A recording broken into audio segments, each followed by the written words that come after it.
Hello everyone, आज हम पढ़ेंगे जर्नल पीरियोडिक टेबल के बारे में। कैसे क्या ट्रेंड होते हैं, कैसे क्या प्रॉपर्टीज होती हैं पीरियोडिक टेबल में, कितने ब्लॉक होते हैं, कितने ग्रुप होते हैं, क्या एटॉमिक रेडियस होती है, क्या आयनिक रेडियस होती है, क्या आयनाइजेशन एंथैल्पी होती है, सारे क्वेश्चन हम पढ़ेंगे इसके अंदर वन बाय वन। सबसे पहले देखो हम लिखते हैं पीरियोडिक टेबल होता है क्या।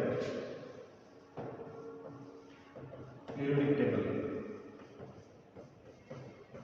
देखो, सबसे पहले हमें ये पता होगा कि पीरियोडिक टेबल जो है वो किसके ऊपर बेस है और किसने मोजले लो आया था, और ये एटॉमिक नंबर के ऊपर बेस है। मेंडेलियन की जो पीरियोडिक टेबल थी वो थी एटॉमिक मास के ऊपर बेस, ये है एटॉमिक नंबर के ऊपर बेस। किसके ऊपर डिपेंड करेगी? Atomic number. और किसने दी है ये? बोर साइंटिस्ट ने, नील्स बोर ने। ठीक है, तो अब तक टोटल कितने एलिमेंट्स डिस्कवर हो चुके हैं? Total elements in periodic table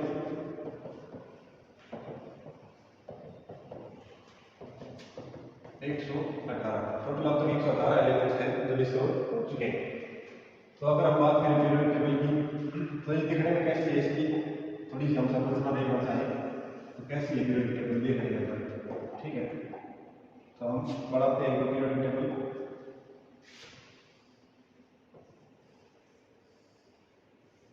इधर एस ब्लॉक,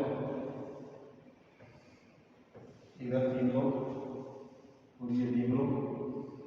ठीक है, ऐसे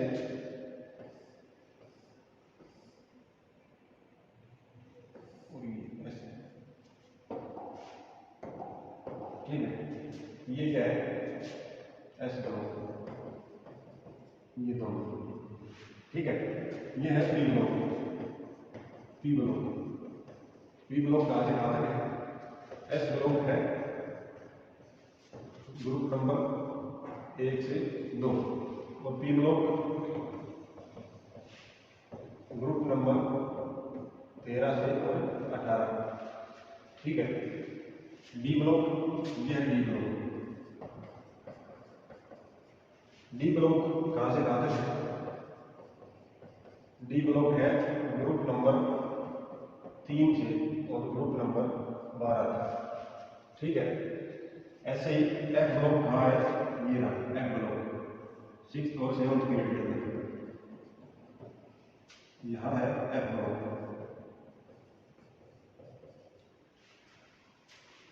तो हमको पता चल गया कितने ग्रुप है, टोटल ग्रुप। टोटल ग्रुप कितने होंगे पीरियोडिक टेबल में? 18। तो पीरियड कितने हैं? 7। टोटल 7 पीरियड है, 18 ग्रुप है और ब्लॉक है 4, एस पी डी और एफ। ठीक है, इसमें एलिमेंट्स आपने याद करने के लिए पढ़ाई रखी होगी कुछ ना कुछ। तो जैसे इसमें लिखते हैं रब से फरियाद, ऐसे hydrogen, lithium, sodium, potassium, rubidium, caesium, francium. ठीक है, ऐसे इसमें याद कर रखा होगा आपने डेल्टा, मौलिक का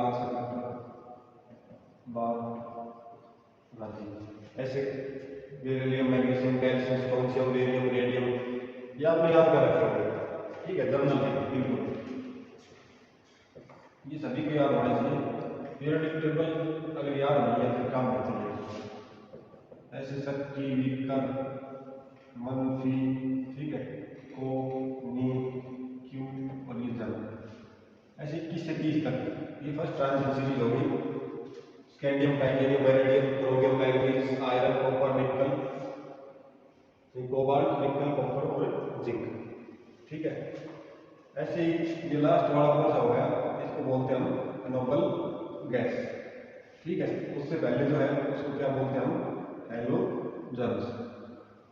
ठीक है, नोबल गैस क्यों बोलते हैं? क्योंकि ये इनर्ट होते हैं, कंपाउंड और किसी के साथ नहीं बनाते हैं, स्टेबल होते हैं, पोलिफिक होते हैं। जैसे हीलियम हो गया, नियोन, आर्गन, क्रिप्टॉन, जीनोन और रेडोन, ये सारे नोबल गैस हैं। क्रिप्टॉन और जीनोन को छोड़ के ये तो ऐसे हैं, इनमें कुछ थोड़े बहुत कंपाउंड्स बढ़ते हैं, बाकी और ये कंपाउंड नहीं बढ़ाते हैं। ठीक है, तो इसमें हो जाएगा यहाँ से boron, carbon, nitrogen, oxygen, fluorine और नियोन। ठीक है, ऐसे आपको याद होने चाहिए सारे इनका क्या सॉर्टेड बना रखा आपने, बैंगन आलू गाजर नीम सेला, इसका क्या बना रखा है, कहे शिव जी सुनो प्रभु। जिसका न्यूजीलैंड पाकिस्तान ऑस्ट्रेलिया सब भिखारी, ये ओवर स्टाइल से टी ओ, ये फिर कल बाहर आई आंटी। ठीक है, ये तो आपको याद होने चाहिए। सबसे पहले तो पीरियोडिक टेबल अगर आपको याद नहीं है तो फिर उसकी समझ में नहीं आएगी। ठीक है, इसमें अगर मैं बात करूँ मेटल्स, तो ये जो फर्स्ट ग्रुप है इसको बोलते हैं हम अल्कली मेटल्स। सेकंड ग्रुप को क्या बोलते हैं हम, ये अल्कलाइन अर्थ मेटल। ठीक है, डी ब्लॉक को क्या बोलते हैं हम, ट्रांजिशन एलिमेंट्स। ठीक है, और एफ ब्लॉक को क्या बोलते हैं हम, inner transition elements.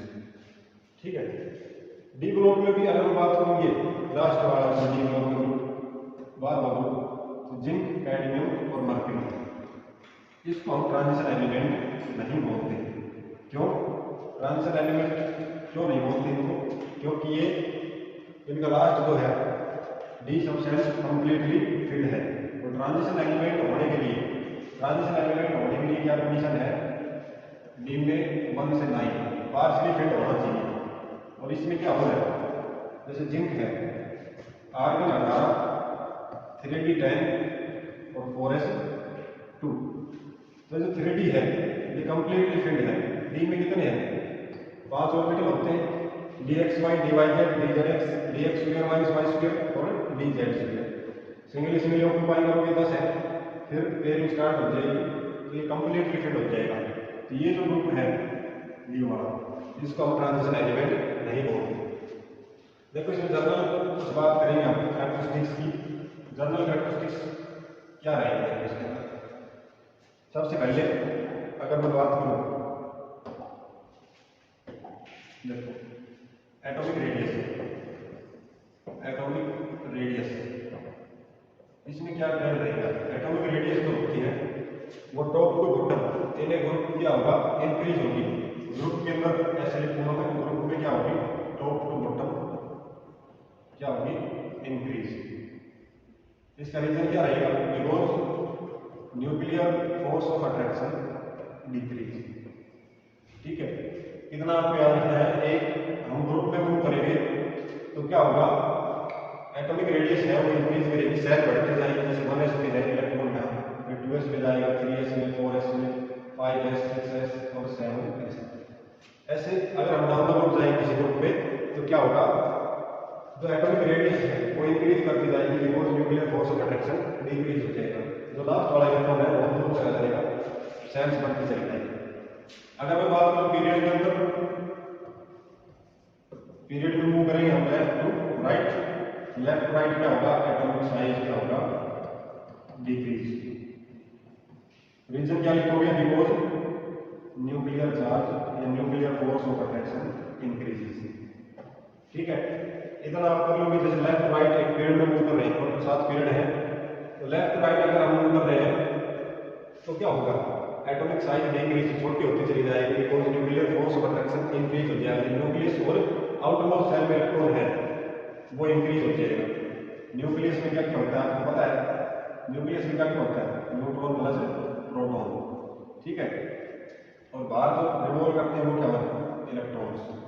Bohr model में बताया था ना, प्लेनेट की तरह होता है, सोलर सिस्टम की तरह होता है, सन के चारों तरफ इस प्लेनेट घूमते रहते हैं, ऐसे ही न्यूक्लियस के चारों तरफ इलेक्ट्रॉन्स घूमते रहते हैं। ठीक है, दूसरी प्रॉपर्टी अगर हम बात करूं, ये तो एटॉमिक रेडियस की बात होगी। देखो दूसरी प्रॉपर्टी अगर हम बात करें, दूसरी प्रॉपर्टी हम बात करें आयनाइजेशन एनर्जी। आयनाइजेशन एनर्जी क्या होता है, the minimum amount of energy required to remove outmost shell electron to form a cation. मान लो कोई इलेक्ट्रॉन है आउटमोस्ट सेल में, बाहर वाली सेल में इलेक्ट्रॉन है, उसको निकालना है, कितनी एनर्जी हमें देनी पड़ेगी, उसको आयनाइजेशन एनर्जी। और आयनाइजेशन एनर्जी का मतलब है कि आयंस के अंदर तोड़ना, किसी एलिमेंट या आयन जो भी कंपाउंड है उसको आयंस के अंदर तोड़ना। जैसे सोडियम है 2, 8 और 1, 11 होता है एटॉमिक नंबर, ऐसे भरे जाते हैं इलेक्ट्रॉन। तो इसको मान लो हमने आयनाइजेशन एनर्जी फर्स्ट दिया, तो क्या बन जाएगा Na प्लस प्लस इलेक्ट्रॉन, एक रिमूव कर दिया हमने इलेक्ट्रॉन यहाँ से, और क्या बनेगा 2 और 8। अब ये स्टेबल हो गया 2 और 8, जैसे 2, 8, 8 ऐसे इलेक्ट्रॉन बढ़ते जाते हैं, सेल बढ़ती जाती है। तो अब एक इलेक्ट्रॉन इसका आसानी से लॉस कर दिया, कोई समस्या नहीं है इसको, बाहर वाली सेल में एक इलेक्ट्रॉन था और वो रिमूव हो गया, ठीक है। अगर मैं इससे फिर से इलेक्ट्रॉन निकालना चाहूँ तो इसमें बहुत ज़्यादा एनर्जी देनी पड़ेगी, क्योंकि ये स्टेबल हो चुका है यहाँ पे। अगर मैं आयनाइजेशन एनर्जी सेकंड की बात करूँ तो इसको Na2+ करना पड़ेगा, तो ये हमें बहुत ज़्यादा जरूरत पड़ेगी, इसकी बहुत ज़्यादा एनर्जी देनी पड़ेगी अगर इसे इलेक्ट्रॉन निकालना है तो। अब ये अनस्टेबल हो जाएगा, 2 और 7 हो जाएंगे इलेक्ट्रॉन इसके अंदर, ठीक है। अभी स्टेबल इलेक्ट्रॉनिक कॉन्फ़िगरेशन नहीं है, जैसे क्या बनेगा 1s2 2s2 2p5, 2 2 4 और 5 9, 2 और 7 9, ठीक है। 3 में 5 होते हैं, 3 में 5 का मतलब है कि 3 में 3 ऑर्बिटल होते हैं, 1 2 3 px py pz, 1 2 3 4 और ये 5। अब ये खाली बच गया यहाँ पे, तो ये अनस्टेबल हो गया। यहाँ पे क्या था 2 और 8, ये स्टेबल था यहाँ पे 1 2 3 4 5 और 6, ये भरा हुआ था, ये था स्टेबल, ठीक है। आयनाइजेशन रेडियस क्या ट्रेंड रहेगा, ionisation energy is directly proportional to 1 by atomic size. जैसे किसी ग्रुप में हम लोग कर रहे थे तो एटॉमिक साइज क्या हो रहा था, इंक्रीज हो रहा था, अब ये आयन रेडियस क्या होगी, डिक्रीज होगी। लेफ्ट टू राइट जैसे पीरियड में जा रहे थे, पीरियड में अगर हम जा रहे थे लेफ्ट टू राइट तो एटॉमिक साइज क्या हो रहा था, डिक्रीज हो रहा था। अब आयनाइजेशन एनर्जी क्या होगी, इंक्रीज होगी। एटॉमिक साइज भी बिल्कुल इनवर्सली प्रोपोर्शनल है। ऐसे ही इलेक्ट्रोनेगेटिविटी, ऐसे ही electron gain enthalpy. Electron gain enthalpy मतलब किसी एक इलेक्ट्रॉन को अट्रैक्ट करने की टेंडेंसी, ठीक है, ये भी इनवर्सली प्रोपोर्शनल होगी एटॉमिक साइज की। इलेक्ट्रोनेगेटिविटी भी इनवर्सली प्रोपोर्शनल होगी एटॉमिक साइज से। इलेक्ट्रोनेगेटिविटी मतलब कोई नॉन पेयर या शेयर पेयर इलेक्ट्रॉन्स को रिमूव करना है। तो ये ट्रेंड्स है, वेरिएशन, इसमें हम सीख लिया हमने वेरिएशन, एटॉमिक साइज में क्या प्रभाव होगा, किधर से किधर मूव करेंगे तो क्या कुछ होगा, ठीक है। ये जर्नल क्लास में